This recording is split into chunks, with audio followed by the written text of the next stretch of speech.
Are power के बारे में सवाल है अनिल गुप्ता जी का। इसमें लॉन्ग टर्म कुछ है क्या अब? पता नहीं यार, पावर में लॉन्ग टर्म।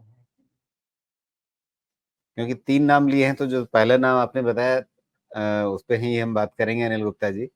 तो आर पावर क्या कुछ बचा है यहाँ पे?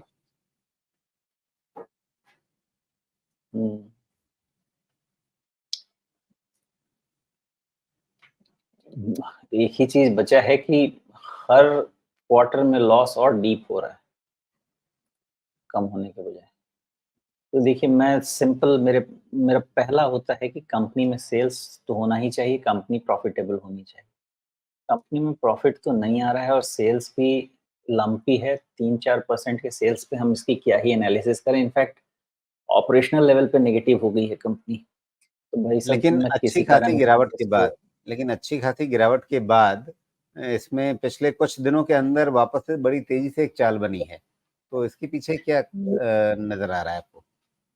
ये सब एक्विजिशन का केस होगा राजीव जी, और कोई कारण नहीं रहेगा, क्योंकि इनके एसेट्स तो रहेंगे ना कुछ ना कुछ। तो कोई कोई आके खरीद के ले जाए, तो उसके अलावा और इसमें कोई इन सब चीज़ों में ट्रिगर नहीं रहता।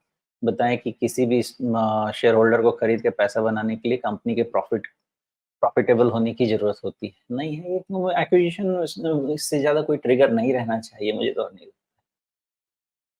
एनीवेज़, तो जी। इसके लेवल्स के हिसाब से बात कर लेते हैं, वहाँ से समझ में आ गई तो ठीक है बात।